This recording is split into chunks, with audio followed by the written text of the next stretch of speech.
தனிமரம். எழுதியவர் ஷாக்கிர் முஹம்மது.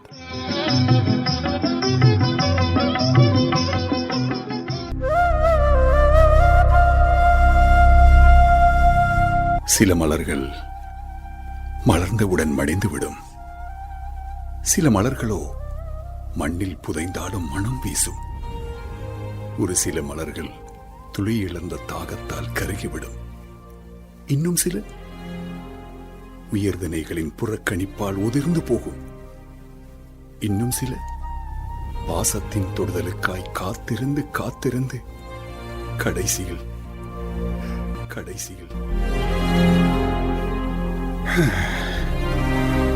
பதிலே இல்லாத இந்த வரிகளுக்கு பின்னால எத்தனையோ வழிகள், ஏமாற்றங்கள், காத்திருப்புகள். இதெல்லாம் ஒரு தாயோட ஏக்கத்தோடையும் பாசத்தோடையும் அழுகையோடையும் தொடங்குச்சு. ஆனா முடிவு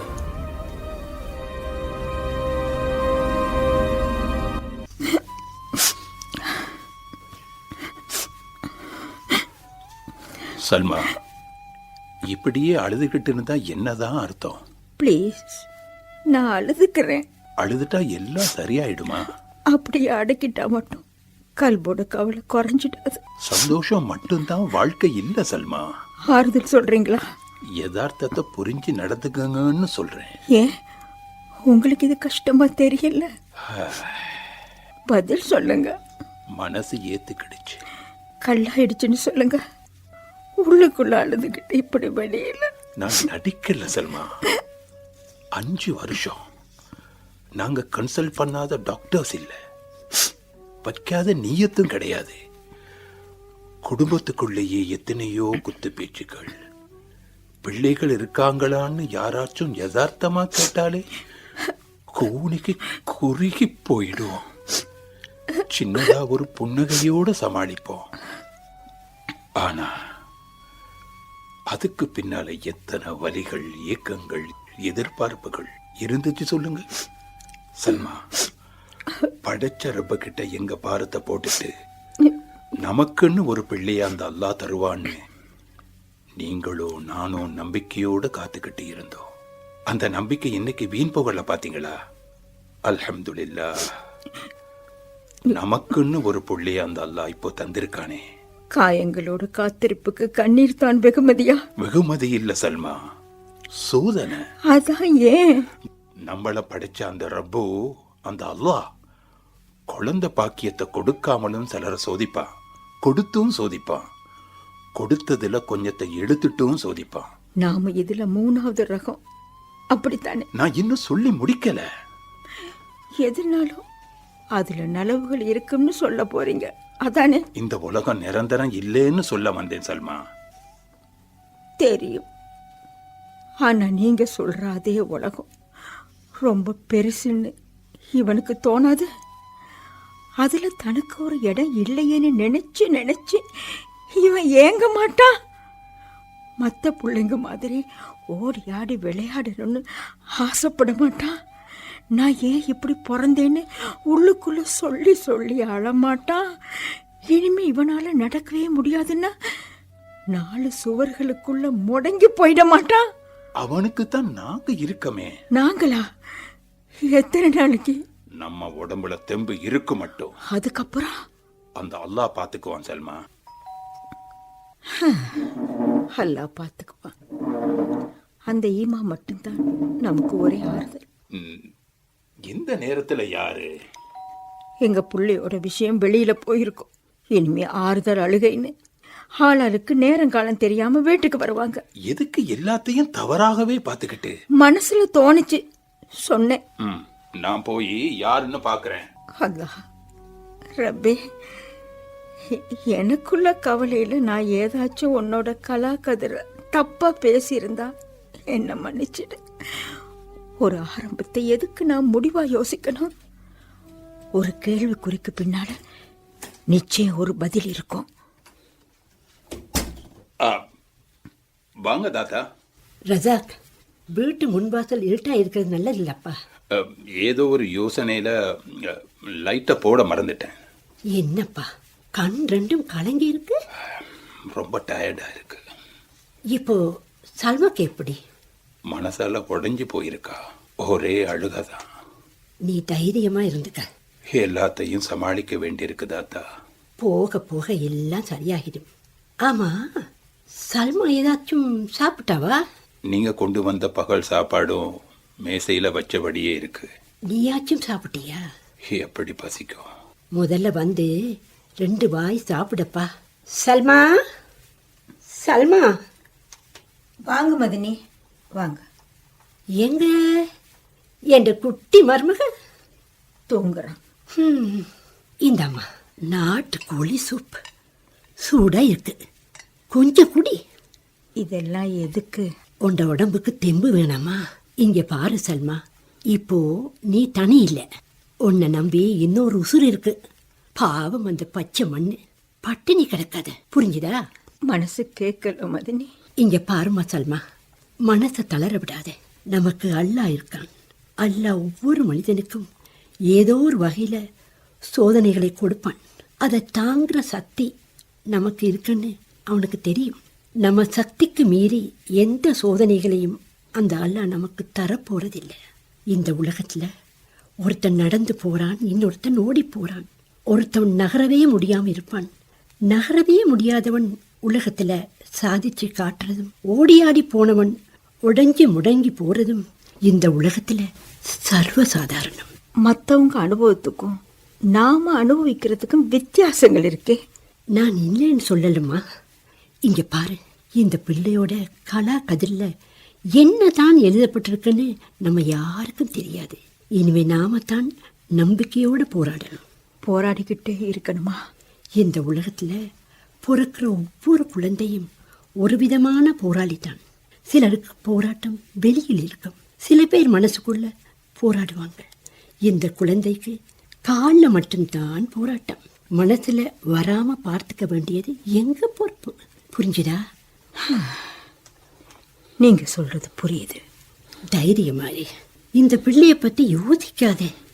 மனசுக்குள்ள இருந்த பாரம் லேசா கொஞ்சமா குறைஞ்ச மாதிரி இருக்கு. சாப்பாடு போட்டு தரட்டா? அப்படியே உட்காந்து சாப்பிடுவோம். அடடே, அச்சு பிள்ளை எலும்பிட்டீங்களா? வாங்க வாங்க, எங்க செல்ல குட்டி. மருமகனுக்கு பேர் வைக்கணுமே. நீங்களே ஒரு நல்ல பேரா சொல்லுங்க. சொல்றேன். என் மருமகன் என்னைக்கும் பொறுமையோடு இருக்கணும். இருப்பான் மதினி, இருப்பான். கண்ணியத்தோட வாழணும். என் புள்ள வாழுவான். சகிப்புத்தன்மையோட நடந்துக்கணும். ஆமீன். அதனால இவனுக்கு ரசின்னு பேர் வைக்கணும். ரசீன் குட்டி, அழாதீங்க. அச்சா புள்ள.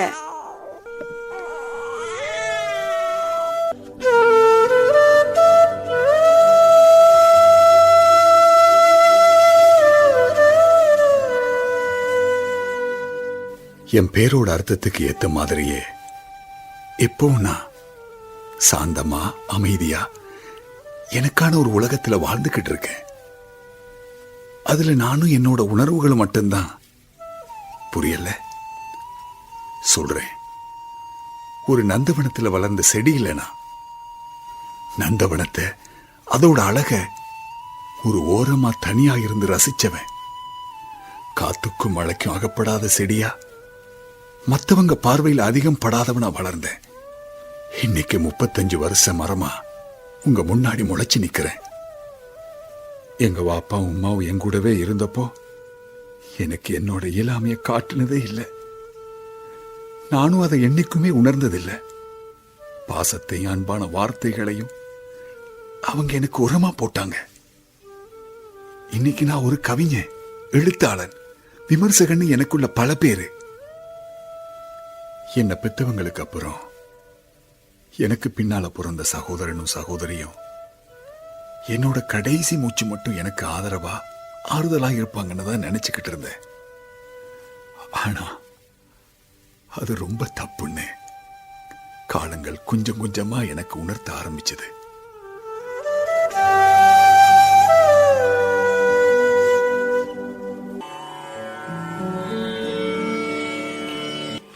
நானா உங்க கவிதை உலகத்துல இப்ப கடும் பஞ்சம் வறட்சின்னு ஏதாவது? சரி, எதுக்கு கேக்குறீங்க? உங்க கவிதையே ஒரு பக்கம் தான் இருக்கு, ஆனா தலைப்பு மட்டும் 2-3 பக்கமா நீளுது.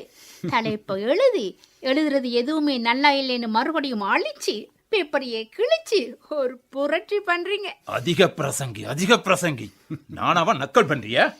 எழுதியே என் கை வலிக்குதுவாப்பா. தங்கச்சி, இன்னும் ஒரே ஒரு முறை நான் சொன்ன கவிதையை மறுபடியும் வாசிங்க. தலைப்பு சும்மா எப்படி வருதுன்னு மட்டும் பாருங்க. முடியாது. கொஞ்சம் மறுபடியும் வாசி மக. ஏற்கனவே 20 தடவை வாசிச்சாச்சு பாப்பா. சரி, 21வது தடவை வாசிக்கிறது குத்தம் இல்லையே. பாவம் நானா இல்ல கவிதையானு தெரியாம இருக்கு. முற்றத்து மல்லிகை எப்படி இருக்கு தலைப்பு? எழுதிட்டா? அதுவும் வேணாம், அதான் என்னைக்குமே மணக்காதே. நான் எழுதிட்டேன். ஒரே வெட்டா வெட்டுங்க. மறுபடியும் முதல்ல இருந்தா தலைப்பு வெயிட்டா இருக்கணும். வெயிட்டாவா? ம். அப்போ அம்மிக்கல்லே பாறங்கல் எழுதிட்டா? நானாவ வம்புக்கு இழுக்காம இருக்கவே மாட்டீங்களா? கவிதைங்கிறது ஒரு தனி உலகம். அதெல்லாம் இவக்கு எங்க புரிய போகுது? அத புரிஞ்சுக்கிட்டு நான் என்ன பண்ணேன்? பஷீரா, சொல்லுங்க. எங்க குடும்பத்துல யாருக்கு இந்த கவிதை சிறுகதைன்னு எழுதுற திறமை இருக்கு? சொல்லுங்க. பூச்சியம்தான். இவன் பேரு பேப்பர்ல வருது, சோஷியல் மீடியாவிலையும் ட்ரெண்டா இருக்கா. பாத்தீங்களா? ஒரு ஃபேமிலிக்குள்ள கண்டிப்பா ஒரு கலைஞன் இருப்பான். இருப்பான். எழுத்தாளன் வாழ்வான். ஆனா வீட்லயும் சொந்தத்துக்குள்ளயும் யாரும் அவனை கண்டுக்க மாட்டாங்க, தட்டி கொடுக்கவும் மாட்டாங்க, பாராட்டவும் மாட்டாங்க. ஏன் சொல்லு? முற்றத்து மல்லிகை மணக்காது. அதுதான் இல்ல இல்லையா? மல்லிகைய முகர்ந்து பார்க்க மூக்கு இல்ல மகன். தீயடி. என்னோட எழுத்துக்கு முதல் ரசியம் என்னைக்கும் என் வாப்பாதான். ரொம்ப ஐஸ் வைக்காதீங்க. எழுதி என் கைதான் வலிக்குதே.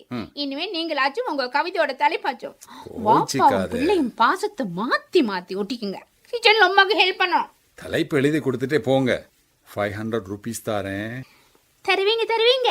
அப்புறம் கவிதை எழுத தாள் வாங்கணும், பேனா வாங்கணும், எழுதின கவிதையை பேப்பருக்கு ரெஜிஸ்டர் போஸ்ட்ல அனுப்ப காசு வேணும்னு எனக்கு கொடுக்கிற காசுல பாதியை நீங்களே திரும்பவும் வாங்கிக்குவீங்க.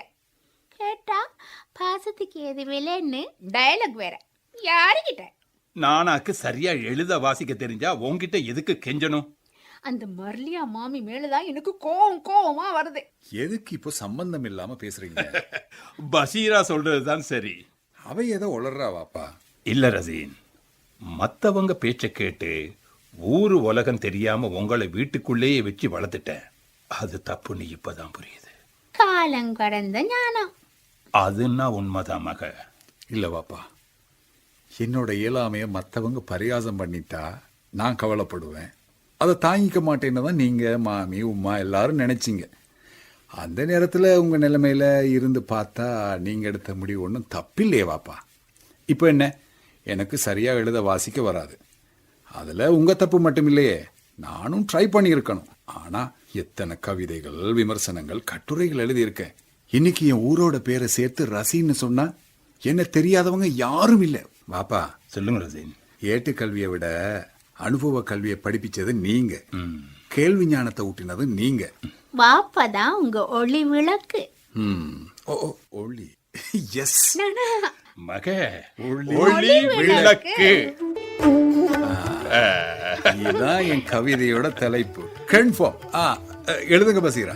முதல்ல 500 ரூபாய் காசு கையில வைங்க. காரியத்துல மட்டும் கண்ணா இருக்கீங்க. அங்க என்ன வாசல்ல கக்க பக்க பஷீரா, கொஞ்சம் இங்க வாமா. இந்த கீரை கட்ட கொஞ்சம் சுத்தம் பண்ணணும். வா. வந்துட்டேன் மக. அப்படியே 2 பிளேண்டையும் கொண்டு வாமா. தங்கச்சி, ரஹீம் நானாவை நான் வர சொன்னதா சொல்லிடுங்க. ரஹீம் எதுக்குப்பா? கொஞ்சம் பேசணும் வாப்பா. நம்ம கூட பேசுறதுக்கு அவனுக்கு எங்க இப்போ நேரம்? எப்ப பார்த்தாலும் பிசினஸ் பிஸின்னு. இந்த வயசுல தம்பியோட வளர்ச்சியை பார்க்கறப்போ சந்தோஷமா இருக்கு வாப்பா. சந்தோஷமா? என்னோட பயமே அதான். பயமா? ஏன் வாப்பா? முந்தியெல்லாம் கஷ்ட நஷ்டம் எல்லாத்தையும் என்கிட்ட மனம் விட்டு பேசுவான். பிசினஸ்ல நிறைய ஐடியா கேட்பான். வீட்டுல எங்க கூட ஒன்னா உட்கார்ந்து சாப்பிடுவான். குடும்பத்துக்குள்ள எது நடந்தாலும் ஆளா முன்னுக்கு போய் நிப்பான். ஆனா இப்போ பிசினஸ்மேன், புது புது நண்பர்கள், சாப்பாடெல்லாம் வெளியில. ரஹீமை வீட்டுல காண்றதே அபூர்வம். அவன் கூட மனசை விட்டு கதைக்க நினைச்சாலும் இப்ப நான் பிஸின்னு சிம்பிளா ஒரே பதில். கண்டுக்காம போயிடுறான். இதெல்லாம் வளர்ச்சி இல்லப்பா, எச்சரிக்கை. புரியுது வாப்பா. ரஹீம் தம்பி கூட நான் பேசுறேன். வேணாம், இப்போ அவ முந்தி மாதிரி இல்ல. அவன் என் தம்பி வாப்பா. அதனாலதான் வேணாங்கிறேன். என்ன வாப்பா சொல்றீங்க? நான் சொன்னா அதுல ஒரு நலவு இருக்கும். சொல்ல மறந்துட்டேன். நாளைக்கு ஈவினிங் கொழும்புல கலந்தர் சேரோட புத்தக வெளியீடு நடக்குது. இன்வைட் பண்ணாரா? இல்ல வாப்பா. அப்புறம் எதுக்கு போகணும்? அங்க போனா நிறைய எழுத்தாளர்கள், ஊடகத்துறை நண்பர்களை சந்திக்கலாம். எனக்கும் கொஞ்சம் மைண்ட் ரிலாக்ஸ் ஆயிருக்கும் தானே. ரஹீம் ஏதோ வேலை விஷயமா நாளைக்கு கொழும்புக்கு போறதா போன்ல யார் கூட பேசிக்கிட்டு இருந்தான். கார்ல தனியா தானே போவான். நானும் அவங்க கூட போயிட்டு வரலாம்னு. ரஹீம் வர்றான். பிளேன்டி ஊத்த சொல்லி எவ்வளவு நேரமாச்சு? போய் பார்த்துட்டு வர்றேன். சரி. சொல்லுங்க நானா, பேசுனீங்களா? தங்கச்சி சொன்னா நாளைக்கு ஈவினிங் ஃப்ரீயா இருப்பீங்களா? முக்கியமான ஒரு வேலை இருக்கு. இங்க தானா? கொழும்புல. தனியாவா போறீங்க? எதுக்கு கேக்குறீங்க? உங்க கூட நானும் வரலாம்னு பாக்குறேன். எதுக்கு திடீர்னு? அந்த கலந்தர் சாஹிப் சாரோட புக் லான்ச் நடக்குது. ஓ, அங்கதான் போறீங்களோ? அப்போ நடக்கிறது. எனக்கு இன்வைட் பண்ணியிருக்காங்க. போறீங்களா? அதுக்கெல்லாம் எனக்கு எங்க நானா நேரம் இருக்கு. அப்போ கொழும்புக்கு போறது? அது பிசினஸ் விஷயமா 4 இடத்துக்கு போக வேண்டியிருக்கு. நான் உங்க கூட வாரதுல எனக்கு எந்த பிரச்சனையும் இல்லை நானா. ஆனா என்னோட வேலையெல்லாம் எப்போ எத்தனை மணிக்கு முடியும்னு எனக்கு சொல்ல தெரியாது. அது உங்களுக்கு சங்கடமா போயிடும். தனியா தனியா போய் நீங்களும் சமாளிச்சுக்க மாட்டீங்க. அது மற்றவங்களுக்கும் சங்கடமா. சரி சரி, புரியுது ரஹீம். மற்றவங்களுக்கு எதுக்கு என்னால சங்கடம்? பரவாயில்ல, நீங்க போங்க. ஓகே நானா, எனக்கு நிறைய வேலை இருக்கு. நான் அப்புறம் பார்க்கலாம். சரி. நடக்க முடியாதுன்னா வீட்டுக்குள்ளே இருந்துக்குங்கன்னு சொல்லாம சொல்லிட்டு போறான். மனசு இருந்தா கார்ல மட்டும் இல்ல, எங்கேயும் இடம் இருக்கும். இந்தாப்பா பிளேன் டீ குடி. இந்த ரஹீம் போயிட்டானா? ஏதோ அவசரமாம்மா. போயிட்டு வரேன்னு வீட்டுல ஒரு வார்த்தை. மகன், எதுக்கு உங்க கண் கலங்குது? என்ன? அத நான் சொல்றேன் சல்மா. நீங்க நினைக்கிற மாதிரி ஒண்ணும் இல்ல வாப்பா. சமாளிக்கிறியா? ஒன்னு அவன் கூட கொழும்புக்கு கூட்டிட்டு போக முடியாதுன்னு சொல்லியிருப்பான். சரிதானே? எனக்கு சங்கடம்னு தான் தம்பி நினைக்கிறான். அதுல என்ன தப்பு? நீ அவனுக்கு சங்கடம்னு யோசிக்கிறான். மகன், பக்கத்து வீட்டு சமீர் கிட்ட நான் கேக்குறேன். விடுங்கம்மா. நீங்க 2 பேரும் 3 வீல் பிடிச்சு கொழும்புக்கு போயிட்டு வாங்களே. வேணும்னா நானும் கூட வர்றேன். இல்ல வாப்பா, அதை இன்னொரு நாள் பாத்துக்கலாம். ரஹீம் கிட்ட இனி கொஞ்சம் பார்த்து யோசிச்சு நடந்துக்க ரசீன். சரி வாப்பா. பாபா, உங்க போனுக்கு கால். புனாஸ் வெட்டிங் புரோக்கர்னு பேர் காட்டுது. சீக்கிரம் தாமா. வெட்டிங் புரோக்கரா? அப்ப பசீராவுக்கு கால் கட்டு உளிய போகுது.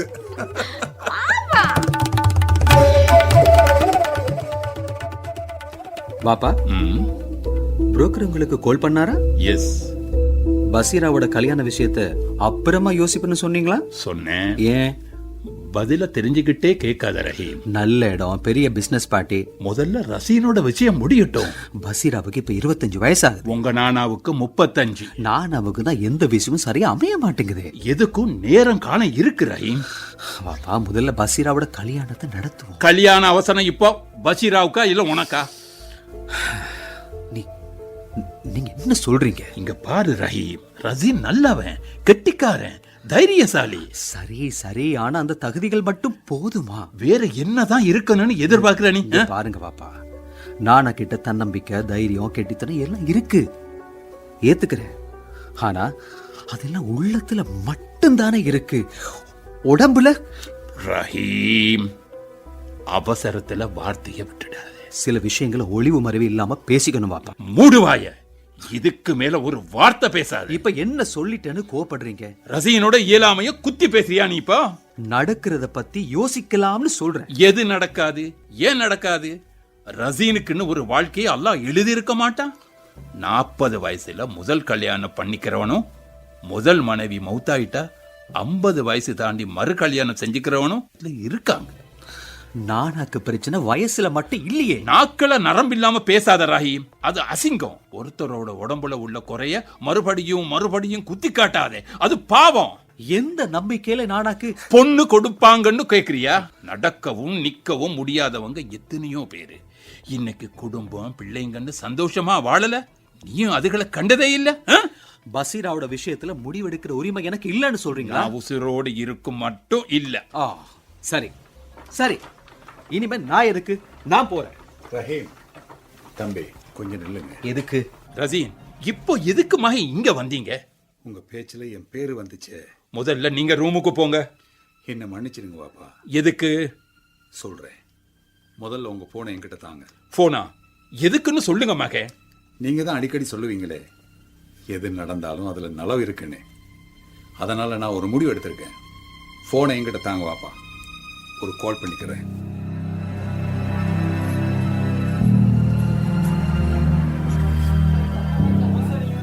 சல்மா, எதுக்கு முதல்ல இந்த சோகம்?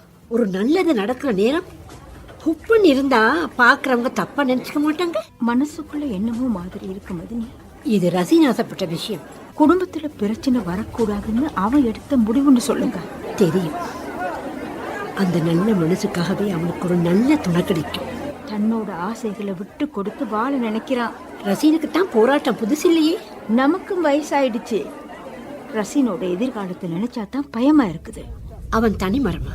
இல்லையே, கூட பிறந்தவங்க 2 பேர் இருக்காங்க. ரத்தம் ஒண்ணுனாலும் வாயும் வயிறும் வேற மதினி. எதுக்கு வீணா மனசை போட்டு குழப்பிக்கிட்டு? சல்மா, ரசீன் எங்க? கொஞ்ச நேரத்துக்கு முன்னால இங்கதான் ரஹீம் கூட பேசிட்டு இருந்தா. நிக்கான் ரெஜிஸ்ட்ரேஷன் நடக்கிற நேரம்.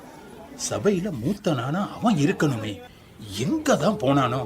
தங்கச்சிக்கு நான் தான் சாட்சி கையெழுத்து போடுவேன்னு சொல்லிக்கிட்டே இருந்தானே என்கிட்ட. அதுக்குள்ள எங்க போனா? மாப்பிள்ளையோட வாப்பா உங்க மூத்த மகன் எங்க, இன்னைக்கு கண்ணில படவே இல்லைன்னு 2-3 தடவை சொல்லிட்டாரு. ரதீனுக்கு கொஞ்சம் கால் பண்ணி பாக்கலாம். அவனோட போன் சுவிட்ச் ஆஃப்லயே இருக்கு. இல்லையே, லேசில அவன் போனை சுவிட்ச் ஆஃப் பண்ண மாட்டானே. அதான் எனக்கும் யோசனையா இருக்கு. இங்க பாருங்க, ரஹீமுக்கு கால் எடுத்து பாருங்க. எடுக்கிறேன். ரஹீம் போனை கட் பண்றான். ஏதாச்சும் பிஸியா இருப்பானோ? அவன் மேலதான் எனக்கு சந்தேகமா இருக்கு. உமா, வாப்பாவை சீக்கிரம் வர சொல்லுங்க, டைம் போகுது. ரஹீம் தானே அங்க இருக்கான். மூத்தவன் ரசீன் எங்கன்னு கேக்குறேன். தம்பி, நீ போப்பா, முதல்ல ரெஜிஸ்ட்ரேஷன் நடக்க. அவன் இல்லாம எப்படி தாத்தா? இங்க என்னதான் நடக்குது ஒன்னும் புரியலையே. பதறாத. அல்லாவே, ரசீன் இங்க தான் போயிட்டான். ரஹீம், மனசாட்சி இல்லாதவன்னு நினைச்சா மனுஷனே இல்லைன்னு காட்டிட்டானே. கதவையும் வெளியால லொக் பண்ணிருக்கானே. கோல் எடுத்தாலும் கட் பண்றான். என்னால நடக்க முடியாதுங்கிற கவலை இன்னைக்கு தான் நான் உணர்றேன். இப்படி இருந்தா பைத்தியம் முடிச்சிடுமே. இந்த இருட்டு அறையில எதுக்கு என்ன அடைச்சு வச்சிருக்கணும்? ரஹீம், ரஹீம், ரஹீம், வந்துட்டியா? நான் தான் வருவேன்னு சொன்னேனே. எங்கடா போய் தொலைஞ்ச? அதான் வந்துட்டேனே. எனக்கு பசிக்குது. கொஞ்சம் வெயிட் பண்ணுங்க, எல்லாரும் போடுது சாப்பிடலாம். எல்லாருன்னா வந்தவங்க.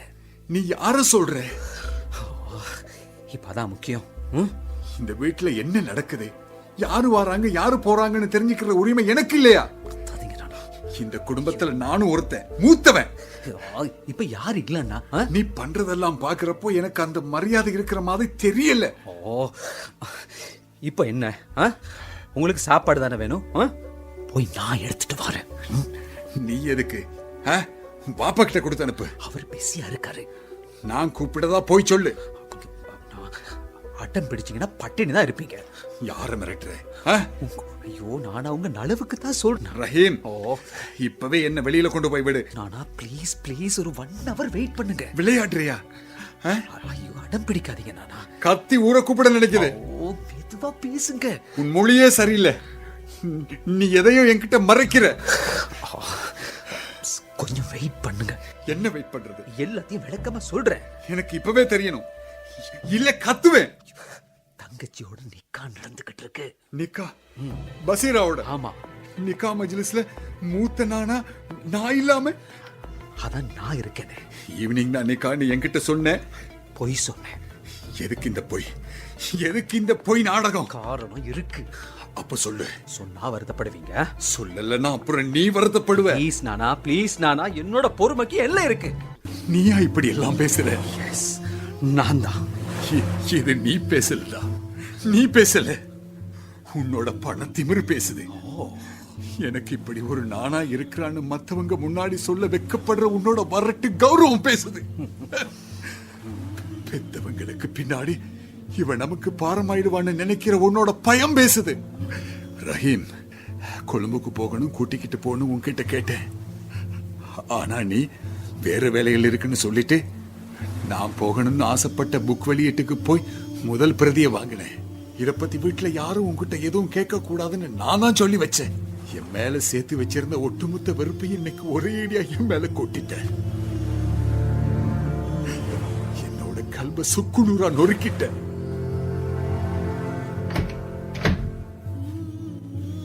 ரசீன், நீ இங்கே இருக்க? ரசீன், என்னாச்சுப்பா? ரஹீம், நீ என்னடா பண்றீங்க? நானா, நாங்க எல்லாரும் உங்களை எங்கெல்லாமோ தேடணும். இங்க பாரு, முகமெல்லாம் வீங்கி இருக்கு. அழுதிருக்கான். பஷீரா, நீ ஓடி போய் கொஞ்சம் தண்ணி கொண்டு ஓடி ஓடி ஓடி. ரஹீம், இதெல்லாம் ஓம் வேலை தானே? ஆமா. பாவத்தை பண்ணிட்டு கூச்சம் இல்லாம ஆமான்னு சொல்றியே, வெக்கமா இல்ல? நீ மிருகமா? மிருகந்தா. எதுக்கு எதுக்கு இப்படி பண்ண? அதான் மாமி கேக்குறாங்கல்ல. சொல்லுடா, சொல்லு. குத்துக்கல்லாட்ட நிக்கிறான். வாய திறந்து பேசுடா. சொல்லுங்க மகன். இப்ப சொல்ல போறியா இல்லையா? சொல்லு மகன். எதுக்கு பேசாம இருக்க? செவிடா நீ. டேய், பேசு ரஹீம், பேசு. அவன் பேச மாட்டான்மா. ஏன்? அவன் உள்ள உறுத்திக்கிட்டு இருக்கு. கொஞ்சம் புரியும்படி சொல்லு மகன். இந்த இருட்டறையில 4 மணி நேரமா பசியோடையும் பட்டினியோடையும் இந்த நடக்க முடியாதவட எதுக்குடா அடைச்சு வச்சேன்னு நானும் கேட்டேன். என்ன 4 மணி நேரமாவா? ஆமாம்மா. அல்லாவே. ரஹீம், மகன்.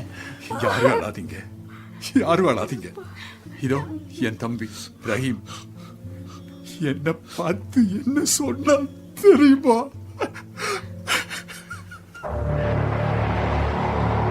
ஆனா நீங்க தான் காரணம். உங்க ஊனம் தான். இந்த சக்கர நாட்கள் எதுக்கு இப்படி மத்தவங்களுக்கு பாராமாவே இருக்கீங்க? பசீராவோட நிக்கால ஊர் ஜனங்க முன்னாடி உங்களை எப்படி வெளியில காட்டுறது? நீங்க ஒரு அசிங்கம், நீங்க ஒரு சுமை. மத்தவங்களுக்கு என்னைக்குமே நீங்க பாரந்தா. நானா பாரந்தா. என்ன சொன்ன? பாரமா, ஊனமா, சுமையா, அசிங்கமா? இல்லடா இல்ல, அவன் என் புள்ள. இப்படி ஒரு எண்ணம் வார்த்தைகள் உனக்கு எப்படி வந்துச்சு ரஹீம்? எப்படி வந்துச்சு சொல்லு. ஒருத்தன் நடந்து போனா மட்டும்தான் நல்ல மனுஷனா? நடமாடுறது உடல் இல்ல, மனசு. அந்த நல்ல மனசு ரசீனி கிட்ட இருக்கு. இந்த சமூகத்துக்கு பயந்து ஒரு அப்பாவியை எப்படி அடைச்சி வச்சிட்டியடா பாவி! வார்த்தைகளால வதைச்சிருக்கிறியே. அவனோட இயலாமைக்கு இப்படி ஒரு தண்டனை கொடுத்திருக்கிறியே. என் இதயத்துல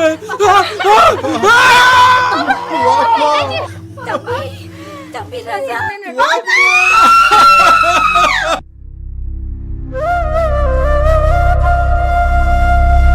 எல்லாம் முடிஞ்சு போச்சு.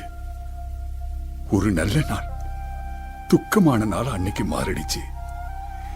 என்ன தோல்லையும் மார்புலையும் மனசுலையும் சுமந்துக்கிட்டு இருந்த ஒரு ஜீவன், எங்க வாப்பா, என் மேல உள்ள பாசத்திலேயே என்னோட நினைப்புலையே தன்னோட கடைசி மூச்சை நிறுத்திக்கிட்டாரு. வாப்பாக்கு அப்புறம் உம்மா, மர்லியா மாமின்னு என் மேல ஆதரவா அன்பா இருந்த எல்லாருமே ஒருத்தர் ஒருத்தரா இந்த உலகம் தான் யாருக்கு நிரந்தரம் இல்லையே. இன்னைக்கு எனக்குன்னு யாரும் கிடையாது. என் தம்பிக்கோ தங்கச்சிக்கோ நான் பாரமா இருக்க விரும்பல. எனக்கான கடைசி நேரம் வரும் மட்டும் நானும் காத்துக்கிட்டு இருக்கேன். நான் இப்போ தனி மரம்.